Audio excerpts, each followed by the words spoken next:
Hallo, ihr wundervollen Menschen. Willkommen zurück auf meinem Kanal. Falls ihr noch nicht hier bei mir wart, ich bin Desiree und ich bin Heilpraktikerin für Psychotherapie und Life Coach. Und auf diesem Kanal dreht sich alles um die Musik, den Deep Dive in die Lyrics. Wir gucken uns alles aus psychologischer Sicht, aus philosophischer Sicht an und versuchen so viele Perspektiven wie möglich ähm, uns zu erarbeiten oder ich für euch zu erarbeiten. Mm, Und heute haben wir wieder Ren, wieder eine Blind Reaction. Das heißt, ich befinde mich hier gerade direkt kurz vor der Premiere. Ich war gestern auch schon dabei und ich bin sehr gespannt, wie das läuft. Ob heute wieder quasi alles schief läuft. Ähm, Was heißt alles schief läuft? Aber ob wir es schaffen oder ob Ren es schafft, YouTube wieder zum Absturz zu bringen oder ob es diesmal alles glatt läuft. Ren ist gerade in den Chat gekommen. Ähm, Ich bin sehr gespannt nach dem gestrigen Tag. Das Video ist auch schon hochgeladen von gestern, also schaut da gerne rein. Mm, Und ich fand es sehr spannend. Ich habe noch mal bei ein, zwei anderen Reactors reingeguckt und auf dem Kanal von Rosalie Elliott, schaut da gerne rein, macht auch wirklich super coolen Content, hat sie bemerkt, die Verbindung zwischen der flackernden Lampe, die Ren hier quasi als Professor angesprochen hat gestern, dass man dort quasi die Glühbirne austauschen kann und nicht einfach nur die Lampe wegschmeißt sozusagen, weil die Glühbirne flackert und man nicht so funktioniert. Und hat die Verbindung hergestellt zu High Ren, was ich unglaublich spannend fand. Weil dort ja auch immer, wenn quasi die böse Seite, die kranke Seite oder die Seite, die dysfunktional ist, von Ren gesprochen hat, die Lichter geflackert haben im Hintergrund. Und das ja quasi auf seine mentale Gesundheit anspricht. Und wir haben jetzt mit Vincent quasi wieder eine Person, deren mentale Gesundheit gerade nicht so gut am Start ist, könnte man sagen. Und da wieder die Metapher aufzugreifen von diesem flackernden Licht, das fand ich mega, mega spannend. Mm, Und Ren hat gesagt, als Professor sozusagen, ich habe die Lösung, ich habe die neue Glühbirne, wo die Lampe aufhören kann zu flackern. Und ich weiß nicht, ob das quasi schon etwas ist, was er ankündigt und ob es heute unter anderem darum gehen wird oder dann morgen in dem Song drum gehen wird. Von daher bin ich sehr, sehr gespannt. Das müsste ja quasi jetzt gleich in der nächsten Minute losgehen. Ich habe jetzt noch gar nicht im Chat geguckt, ob Ren was geschrieben hat und was er geschrieben hat.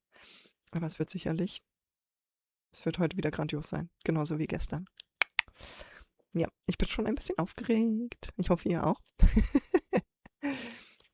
Und schreibt gerne in die Kommentare, ob ihr auch gerade sozusagen mit im Chat seid, ob ihr auch bei der Premiere dabei wart und was eure Gedanken so sind, was ich so vergessen habe und ja, worauf ihr euch am meisten freut oder was ihr glaubt, worum es denn morgen gehen wird.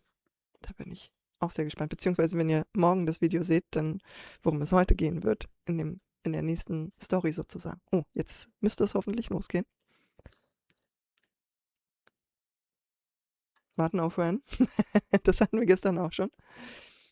Übrigens, ich habe nochmal an meinem Mikro rumgebastelt, weil ich festgestellt habe, dass es gestern doch verdammt leise war. Im Gegensatz zu der Musik von Ren sozusagen. Und ich hoffe, dass es jetzt besser ist. Genau. Ja. Ja, anscheinend ist Ren wieder rausgeflogen oder irgendwas funktioniert wieder nicht. Und wir müssen noch ein bisschen warten. Ein Schlückchen Tee trinken.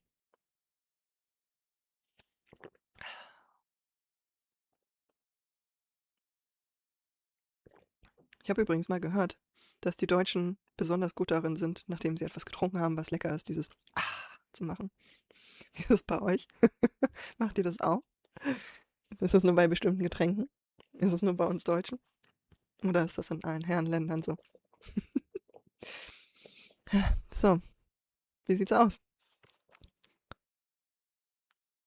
Übrigens, ganz wichtig, bevor es losgeht, wenn ihr Bock habt, mehr zu sehen, weil morgen wird es natürlich weitergehen mit dem nächsten Video, abonniert bitte den Kanal, damit ihr YouTube sagt, wir haben Bock auf so einen Kanal wie den von der Daisy. Und wir wollen mehr davon sehen. Von daher auch bitte einen Like hinterlassen. Das hilft YouTube und das hilft mir, meinen Kanal zum Wachsen zu bringen. Und ich freue mich riesig darüber. Kommentiert fleißig, was eure Gedanken sind, was ich verbessern kann, ob ihr neue Wünsche habt zu anderen Künstlern. Ich habe überlegt, jetzt demnächst mal ein oder zwei Sachen von Falling in Reverse zu machen. Das hat ja auch Ren unter anderem empfohlen. Gibt es da bestimmte Songs, die ihr besonders empfehlen würdet? Auch da bitte gerne kommentieren. Ich werde auf jeden Fall drauf eingehen. Ich werde antworten, versprochen. Und ja, sagt mir da gern Bescheid. So, jetzt geht das Warten weiter. Genau. Und ansonsten, auch ganz wichtig, nicht nur meinen Channel supporten, aber das wisst ihr sowieso als Renegades. Supportet natürlich auch Ren mit dem Original-Content. Ja, geht auf seinen Kanal, hört euch die geniale Musik an, die er so macht. Guckt euch die genialen Videos an. Abonniert. Liked. Was das Zeug hält. Damit ihr auch auf dem Laufenden gehalten werdet. Let's meditate. Ist immer ganz cool, ab und zu Leute wiederzusehen hier im Chat, die auch schon mal bei mir am Kanal kommentiert haben. Ich habe dann immer gleich das Bedürfnis, Hi zu sagen.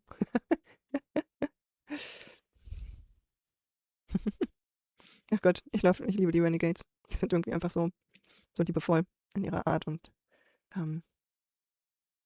ja. Man, I'm stressed as a motherfucker right now. Sind Motherfucker besonders gestresst? I love you guys. Can someone say this is unacceptable? Try harder next time. Tell me to be harder on myself. No way, Ren. No way. Das wird, glaube ich, keiner sagen. Du bist schon hart genug on yourself. So viel Liebe für Ren. So schön. Amy schreibt im Chat, we got to meditate harder. Als Anspielung auf das Video gestern von der Schauspielerin. We got to meditate harder. We can solve all our problems.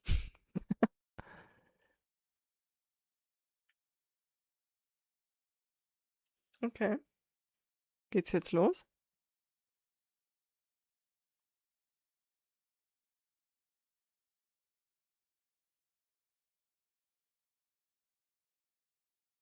Ah.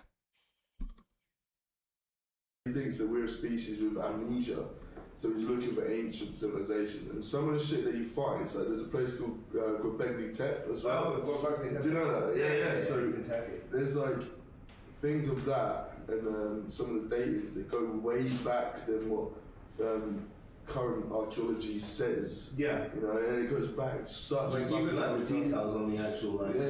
You know how everything like lines up in a certain way. Yeah. You know, when apparently we had no contact with everyone else in the past. No way. No, it's like what you mean is like if they have like a building and the building's got like certain types of markings and designs on them, they'll be here, but it'll also be in China. Yeah, the exact same markings and the same stories as well about like serpents in the sky. Which is genuinely why I actually do believe that this whole little alien thing. I actually am. Mate, I think aliens. I think they're among us now. There's a whole like program on that on dragons.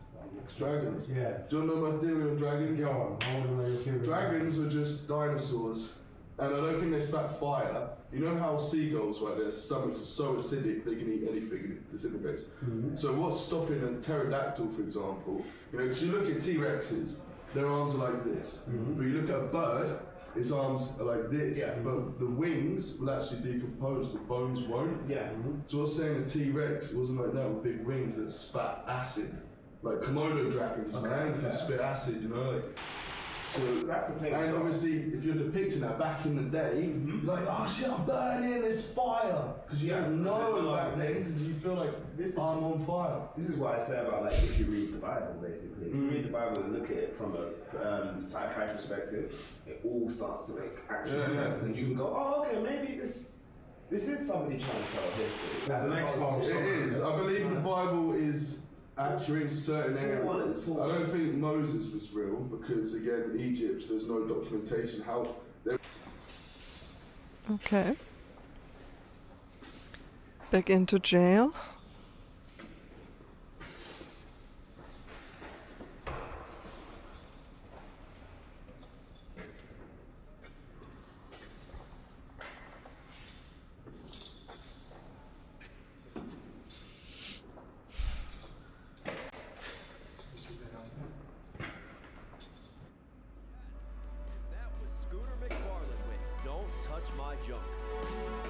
Don't touch my junk. I got a feeling there's gonna be some babies made.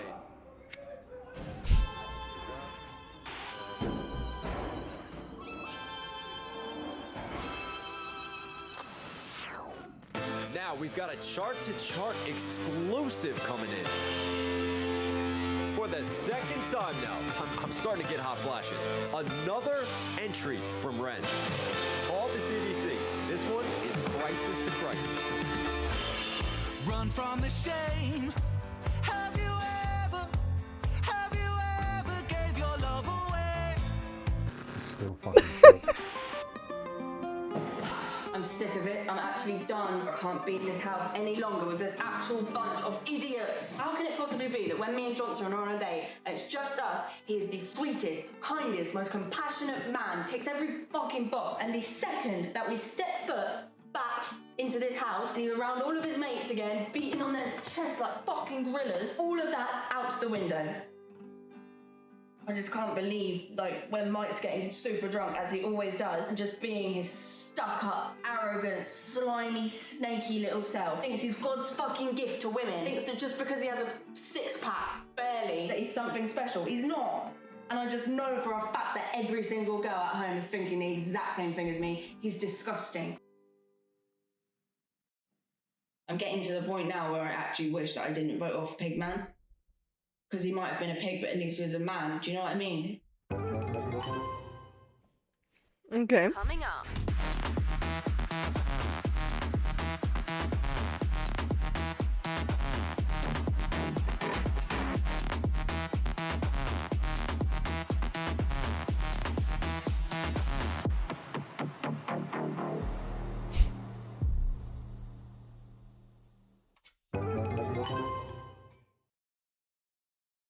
Also alles, was ich bis jetzt sehe, ich mache hier einfach jetzt mal Stopp. Im Prinzip das, was unser Fernsehen, was unsere Medien uns zeigen. So Reality-Shit und anderer Krempel, der einfach gerade widerspiegelt dieses, boah, da gibt's gar nicht so viel Tiefe. Da gibt es nichts Wichtiges, um es mal so zu sagen. Sondern es ist eher nur dieses Oberflächending, dieses, wie wir sie da jetzt gehört haben. Ich fand es übrigens sehr sinnbildlich, wie sie da in der Klapse sitzt, in ihrem Sessel. Und nur dieses Männer-Frauen-Ding und was bildet der sich eigentlich ein und nur weil er ein Sixpack hat und und bla und betrunken und so dieses gesellschaftliche Widerspiegeln, wie wir übereinander reden, wie wir miteinander umgehen, wie es um bestimmte Themen geht, die eigentlich, wo es immer viel um gegenseitiges Bewerten geht, viel gegenseitiges Vergleichen und nicht wirklich mal schauen, worum geht's mir eigentlich gerade? Warum rege ich mich so auf? Was ist das, was mir wichtig ist? Sondern wir plauzen einfach immer gleich mit unserer Meinung raus. Irgendein Bla-Bullshit. Hauptsache, wir werden gehört und gesehen. Und das muss irgendwie auch so rauskommen, dass es irgendwie gut verdaulich ist für alle und irgendwie vielleicht lustig ist und nicht zu tief, nicht zu ernst. Und gleichzeitig müssen wir aber auch irgendwie unsere Verletzung rausbringen und unsere Bewertung. Weil wir wollen ja dann auch immer wieder eine Bestätigung haben, dass wir mit unserer eigenen Wahrnehmung richtig sind. Und ich merke, ich verzettel mich hier gerade ein bisschen in dem Thema. Aber das ist erstmal das, was ich da so für mich mitkriege in dem Ganzen. Ja, lasst uns nochmal weiterschauen. Auch diese Bandnummer ist so richtig schön 80er-Jahres-Style irgendwie gewesen. Und jetzt hier dieses Young Dumb-Ding. So, das ist einfach. Ich habe heute wieder in der U-Bahn gesessen und da gab es dann wieder Werbung für, was heißt Werbung, aber die BZ, die Nachrichten darüber, was jetzt gerade im Dschungelcamp ist und wer sich da gerade gestritten hat und dass da irgendein Ausfall, Stromausfall oder was auch immer war, sodass es nicht abgespielt werden konnte. Und das mitten in dem großen Streit, oh mein Gott. So. Und damit werden wir den ganzen Tag bedudelt mit so einer Kacke.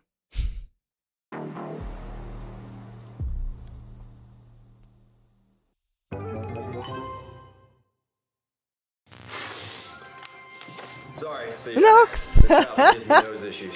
Fly on over to the UK, they said, Hank Hankerson. Come do the news for us. Great job. You want to go out for a drink? Sure. Come drink our lukewarm pints. What is this? Tea? Please. Coffee, bitches on that. Hey, how you doing? This is our co-employee, Susan. Hi, Susan. Nice to meet you. Wake up the next day after blacking out. Hi again, Susan. Nice to meet you. What you doing in my shower? Want to say hi on FaceTime to my wife? No, okay. Thank God I signed a prenup. Over to Hugh Moss for today's weather.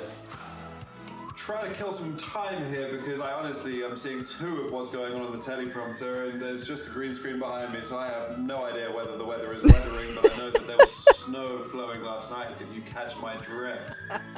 You bastard. Anyway, I'll pass you over to the floozy with the newsies. Susan from the news. Good night. Good morning. Good morning. Thank you. Your social Jesus. media company Soulfeed has been Okay, bevor wir da jetzt reingehen. Ich feiere das, ne? Also klar, wir wissen, Ren und Noxil haben schon zusammen einen Song gemacht. Und dass es da eine Connection zwischen den beiden immer wieder gibt. Und ich liebe das, dass Noxil da jetzt mit drin war. Übrigens, wenn ihr auch geilen Reaction-Content haben wollt, Nox macht das grandios. Einer meiner großen Vorbilder, liebe ich. So.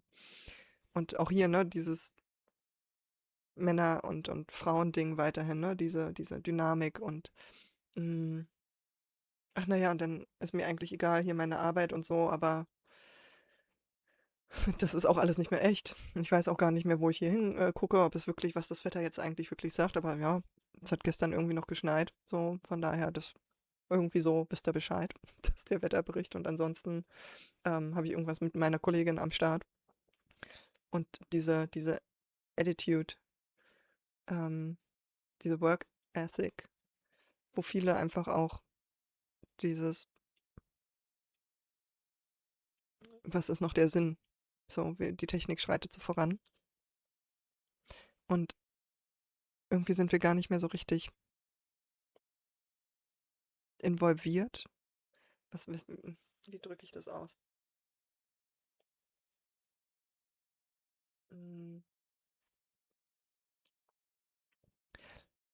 Das, was ich viel erlebe, ist, dass die Menschen nicht mehr so involviert sind in ihre Arbeit, weil entweder zu viel ihnen abgenommen wird und es dann stupides Blabla ist, oder weil die Arbeit an sich schon einfach zu anstrengend ist, zu viel ist, oder zu wenig, also im Sinne von zu wenig fordernd ist, geistig fordernd ist, zu wenig sinnvoll, da gibt es keine Werte, keine Vision hinter.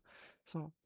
Und dann ist das halt nicht mehr interessant, dann ist es halt nicht mehr wichtig, dann ist es nur noch dafür gut, um Kohle zu verdienen und sich dann irgendwie was anderes leisten zu können, wie feiern zu gehen, Alkohol zu trinken, jemanden abzuschleppen und sich irgendwie für eine Nacht gut zu fühlen. So. Good morning. Good morning. Thank you very much. Your social media company Soulfeed has been under a lot of public scrutiny recently. I assume you've heard of the accusations that the platform has been censoring the name Vincent Gavon and limiting posts from users. Look, Sarah, listen. The answer is actually surprisingly simple. I mean, we couldn't believe it when we found out. It was possums. Possums?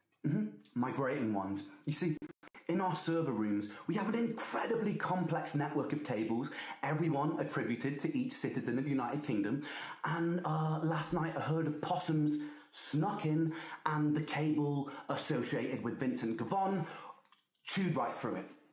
What are the chances this week? Okay.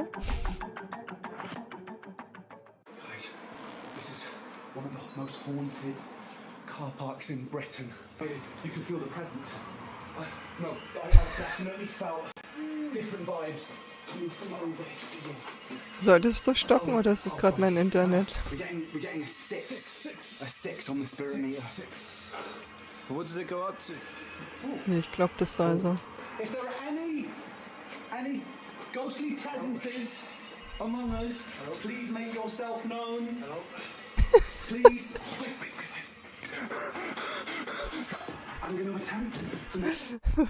Wisst ihr, woran ich gerade denken muss? Vielleicht bin ich dazu nerdig, aber es gibt bei der Serie Supernatural gibt es die Ghostfaces. Da gibt es quasi immer so Folgen zu, wo sie sich genau darüber lustig machen, wie quasi so welche auf Geisterjagd gehen, die eigentlich gar keine Ahnung haben und da so ein Hype draus machen, so, oh mein Gott, hier sind irgendwo Geister und eigentlich glauben sie gar nicht dran, sondern sie machen das nur, um quasi ein Genre zu bedienen, um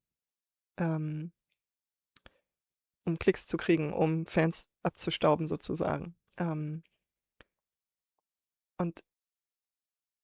das ist so spannend, das jetzt hier zu sehen. Ich frage mich, ob Ren das auch kennt und ob das davon quasi inspiriert ist. Oder vielleicht auch von Scooby-Doo oder was auch immer. Es gibt ja so viele Sachen, ne, die da in diese Richtung gehen. Und warum macht er das? Wahrscheinlich geht es auch hier darum, ne? All der Scheiß, mit dem wir quasi konfrontiert werden in den Medien. Das ist so ein Ausschnitt von all dem, was es so gibt. Reality-Scheiß, Insta-Unternehmenskram, irgendwelche Talkshows, wie wir es gestern hatten, hier Ghostfacers oder wie auch immer sie jetzt hier heißen, Wetterbericht, Nachrichten, Kram, so, wo wir die ganze Zeit auch mit in den Nachrichten mit Angstthemen konfrontiert werden, mit Kontroversen konfrontiert werden und gleichzeitig mit Dingen, die eigentlich nicht wichtig sind. So, weiter. Contact with the spirit realm. Okay. So geil. Ghost, if you can hear me, please make 3 knocks. Wait, was that 4? It was 4. Ghost, if you can hear me, please make 3 knocking sounds. Oh, so yeah, that's definitely 4. Oh, it's probably not a ghost. Oh. Holy hand balloons. The spirit on there is literally going crazy right now. It's all over the place. I'm getting 4s, 5s. I'm getting a very strong reading. Wait, hold. It's coming through really loud. I'm getting an 18. I've never seen an 18 before. Josh, I think you might be a ghost. What? I think you might be dead. Wait, guys, cut the camera. I'm scared. Games, incredible games. How's it going? Wait, don't even bother asking. You already know. Gareth Gaines, a.k.a. the pre-workout assassin, a.k.a. Lord of the Lats. And you already know the score.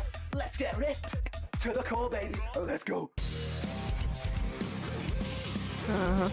Lads, listen, I am operating on 0 calories. 10 grams to the decimal place of creatine monohydrates and 6,000 grams of caffeine right now. I can practically see sound. If you want to be hench, hit the bench. Bars for days, lads. Let's go. Manifest. That's law of attraction 101. If you think hard enough, your glutes will grow. That's quantum booty mechanics. It's simple. It was a night like any other night. See that cat right there? That's Timmy Two Knuckles. And he didn't get his name from fighting. He got his hand stuck inside a panini press down on 5th Avenue. But here's the thing about Timmy Two Knuckles. He was a stone cold son of a bitch. You think that's funny? No.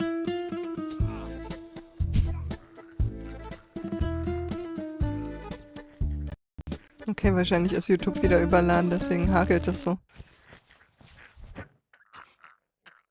Das sind Possums. Sorry. Ich hoffe, es war nicht zu laut.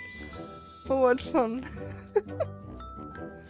Oh ja, Talent Show. Ja.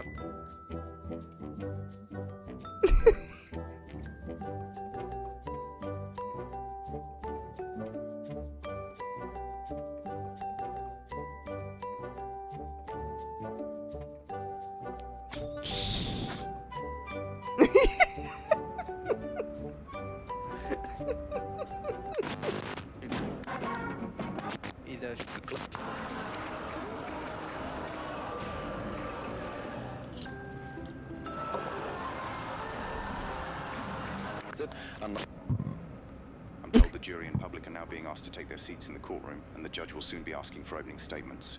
Stand by whilst we wait. The case of the Crown versus Vincent is about to begin.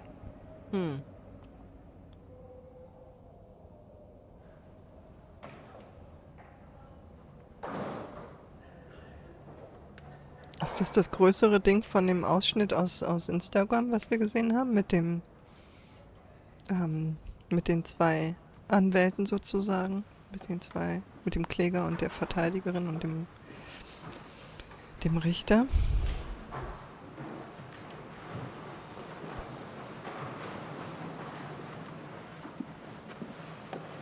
Oh, Haben wir die Jury?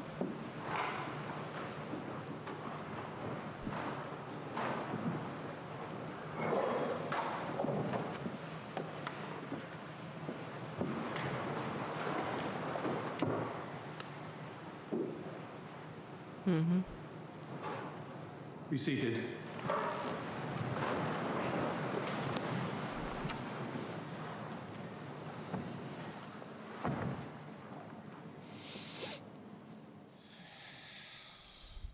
Ladies and gentlemen of the jury, what you see before you is not a man consumed by rage or madness. You see an animal, a predator, a man bitter with his own circumstance but unable to take responsibility, who took no consideration for anyone around him and destroyed a life. Vincent Gavon shows no remorse, no grief, not even the pretense of sorrow for the heinous act he committed. As for Edmund Lockridge, a promising, hard-working young man, the son of Lord Lucian Lockridge, heir to the Lockridge estate, who gave so much to this country. His reward was to bleed to death on a London pavement. Da wäre es jetzt mal tatsächlich ganz spannend. Also, nicht, dass es erstmal wirklich was zur Sache tut, aber allein wie das hier aufgebaut ist, ne? Dieses wilde Tier und wir sprechen hier nicht mehr von einem Menschen. So, wir wissen, dass dieser Mensch hier, dieses wilde Tier, sich um nichts gekümmert hat. Ihm war es scheißegal, dass er jemanden umgebracht hat und er bereut nichts. Und der Mensch, dessen Leben er ruiniert hat oder umgebracht hat, ich weiß es gar nicht, war so ein guter Mensch. War der Sohn von diesem Riesenmilliardären und Unternehmer und von dem Lord sowieso und er hat nur Gutes getan. Und ich frage mich gerade, hat er das? Also es kann natürlich sein. Vielleicht hat er sich wirklich für richtig gute Sachen eingesetzt. Aber wenn wir Vincents Tale angucken, dann scheint es Vincent nicht darum gegangen zu sein, dass da jetzt jemand war, der richtig Gutes getan hat. So. Was wieder für die Theorie spricht, dass es ihm egal war, wer da vor ihm ist. Und vielleicht kannte er den Typen auch gar nicht. Hat ihn nicht erkannt. Und egal, es hätte nichts verändert. Macht es ihn deswegen zum wilden Tier. Mich würde auch interessieren, ist es Vincent tatsächlich egal? Bereut er es nicht? Und wenn er es nicht bereut, dann kann es einfach sein, dass er auch immer noch in seinem Modus ist, in seinem Kampfmodus, wo alles an Emotionen so blockiert ist, dass er darauf gar keinen Zugriff hat, dass er es sich gar nicht leisten kann, dass sein System es sich gar nicht leisten kann, darauf Zugriff zu kriegen, weil es ihn sonst zerstören würde, weil er sonst in sich zusammenbrechen würde. Vielleicht würde er dann Selbstmord beginnen. Und das Einzige, was er machen kann, ist so distanziert von all dem zu sein, dass er irgendwie weitermachen kann. Und wenn es nur mit Wut und Hass und auch einer Form von Abspaltung, sozusagen einer inneren Abspaltung von den Gefühlen ist. So. Aber das hat ja eben genau dazu geführt, ne? All diese Sachen, die wir in den Medien gesehen haben, die uns immer mehr davon wegbringen, wer wir eigentlich sind, was wir eigentlich fühlen, bei uns zu bleiben, bei unseren Bedürfnissen zu bleiben. Und immer mehr einfach nur an diese Oberflächlichkeit zu gehen, was wir vermeintlich brauchen. Diese ganzen Dramen, diese ganzen gefakten Emotionen, diese ganzen Werte und Ziele von, du musst gesund sein, du musst geil aussehen, du musst was auch immer tun, damit du glücklich bist. Mit diesen ganzen Influencern und Reality-Shows und so, die vermeintliche Vorbilder sind. Und die uns aber so leer machen am Ende, weil es nicht um das geht, worum es eigentlich geht für uns als Menschen. Und das macht viele Menschen unglaublich frustriert, unglaublich leer. Und diese Leere, diese Ohnmacht, die bringt das Gefühl von alles egal an scheißegal. Die bringt Wut und dieses immer mehr abgespalten sein von sich, weil ansonsten würde nur noch die Verzweiflung und die Depression kommen. Und viele fallen ja auch in die Verzweiflung und in die Depression. Die gehen nicht in die Wut und in diese Abspaltung von ihren Gefühlen und werden aggressiv. So, es gibt ja mehrere Richtungen. Und weder die eine noch die andere ist richtig. Aber wir verurteilen natürlich mehr die quasi in Wut und Gewalt geht, als die in nicht mehr funktionieren und Traurigkeit führt. Und selbst das verurteilen wir. Diese ganzen Menschen, diese ganzen kranken Menschen, die nicht mehr arbeiten können und nicht mehr arbeiten wollen. Ja, wir haben doch alle mal traurige Phasen. Muss man sich halt zusammenreißen und weitermachen. Du kannst ja nicht dem Staat auf der Tasche liegen. Jetzt hatten wir wieder die lustige Geschichte mit Merz. was waren es, 14 Tage, 14,8 Tage im Durchschnitt, die Menschen krank sind und nicht zur Arbeit gehen. Da müssen wir unbedingt was dran tun. Wie können wir noch mehr Anreize schaffen, dass sie weiterhin zur Arbeit gehen? Aber nicht, indem wir was am System ändern, sondern indem wir mehr Druck aufbauen. Und dann, ich meine, guckt euch Vincent an, wie er da sitzt. Wie er guckt. Man sieht diese Wut und gleichzeitig sieht es aus wie ein kleines, gescholtenes Kind. Wie ein kleiner, gescholtener Junge. Der Böses angestellt hat und der nicht mehr geliebt wird, der nicht mehr dazugehört. Und der keine andere Möglichkeit hat mehr, mit dem Ganzen umzugehen. Und der jetzt da sitzt und über den geurteilt und gerichtet wird. The punishment must fit the crime. Not only is justice for Edmund, but protection for all of us.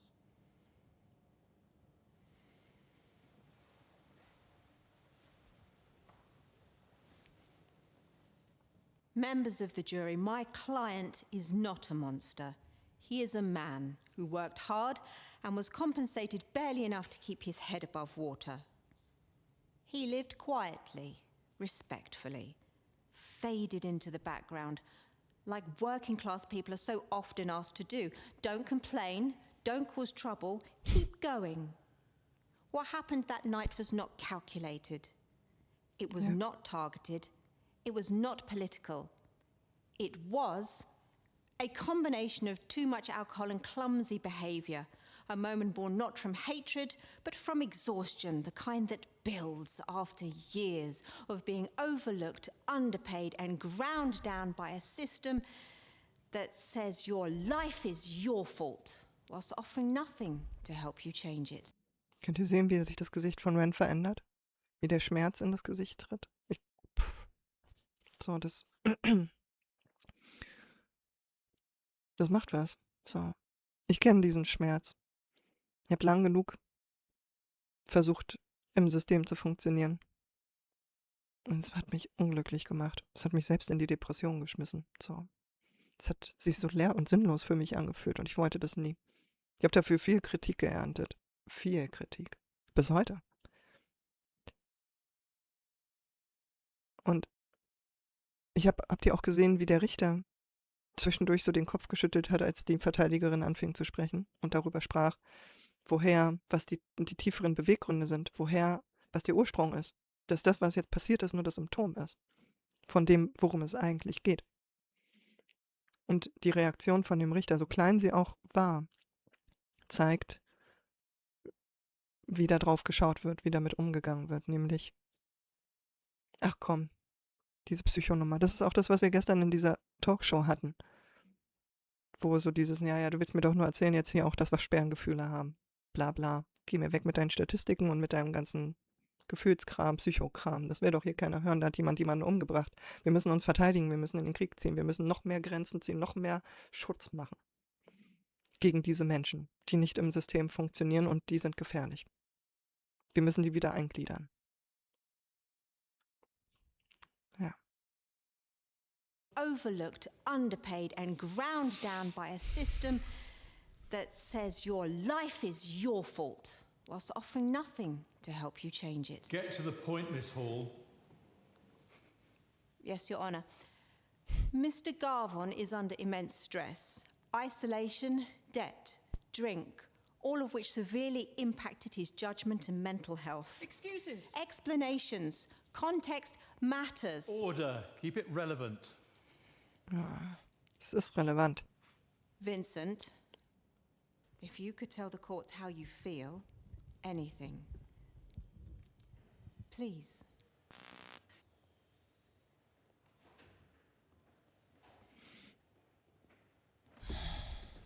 Heartless bastard!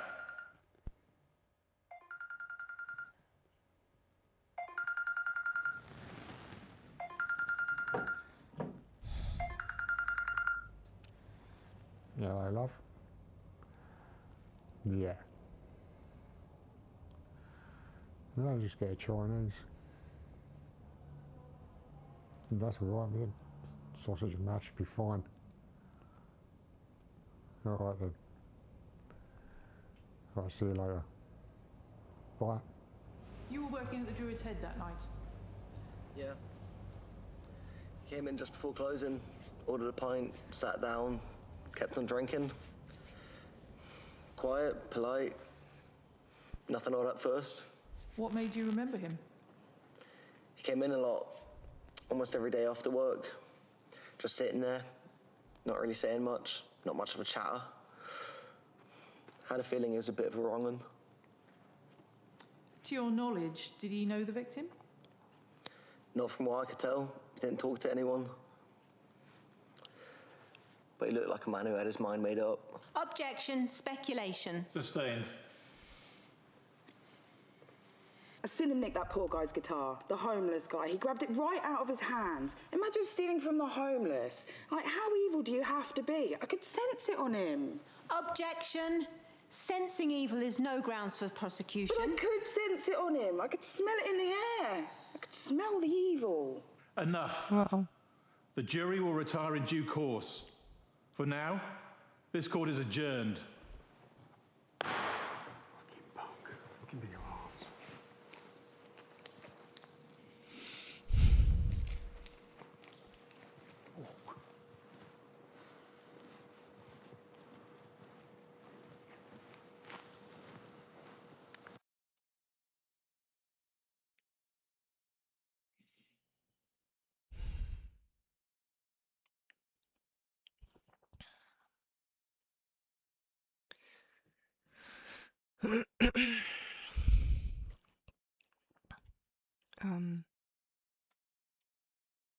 Ich weiß gar nicht warum, aber es macht mich gerade sehr. Berührt mich gerade.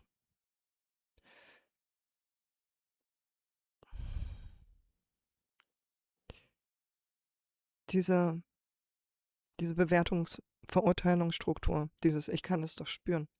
Pure Evil. So. Das ist das, was wir machen. I can feel it in my guts. Ich kann es spüren, ich kann es schmecken. Ich habe es im Bauchgefühl. Dieser Mensch ist gefährlich. Dieser Mensch ist das Böse. Und das ist ganz spannend. Weil im Prinzip ist es das, was wir jetzt zum einen gelernt haben, was wir verurteilen sollen.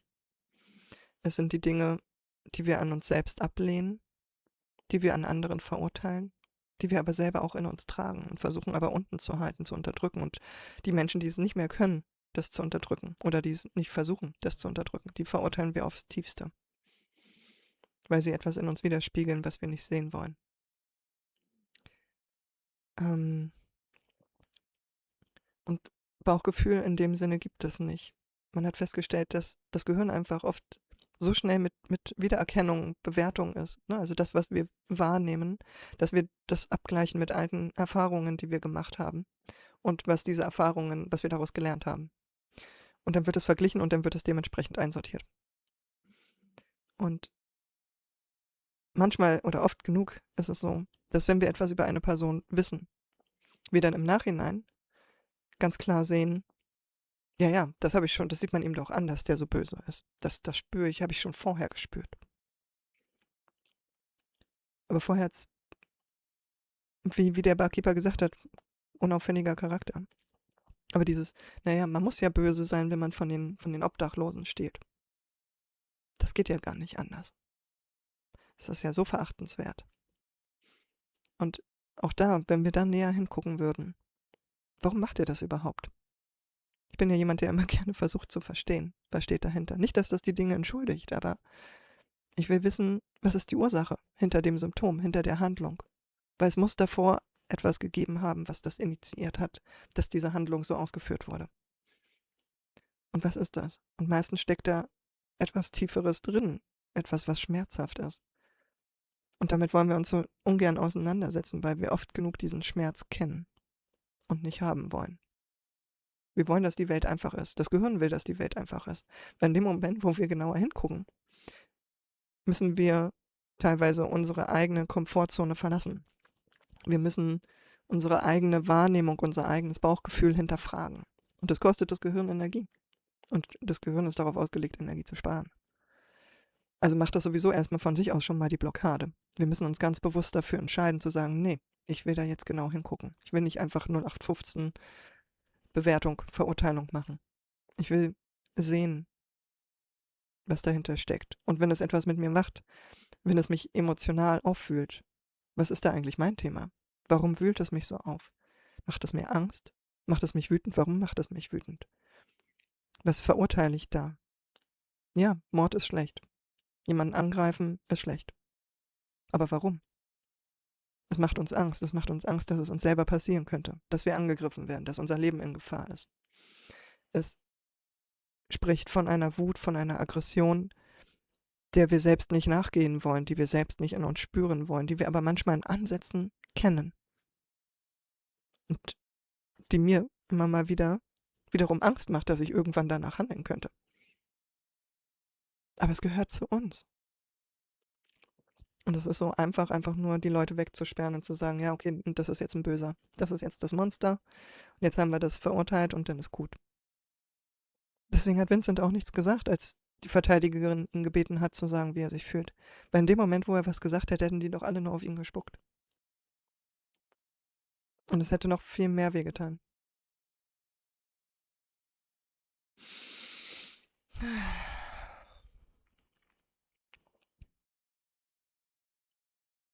Man. Ja.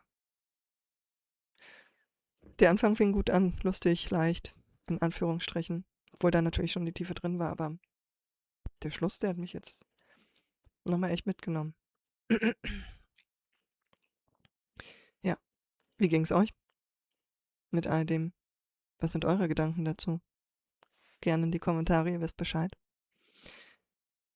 Was sind Dinge, die ich übersehen habe, weil ich habe sicherlich wieder einiges übersehen. Wahrscheinlich sind auch wieder so viele andere bekannte Leute da drin, die ich gar nicht erkannt habe. Neben den 10.000 Schauspielern, die er engagiert hat.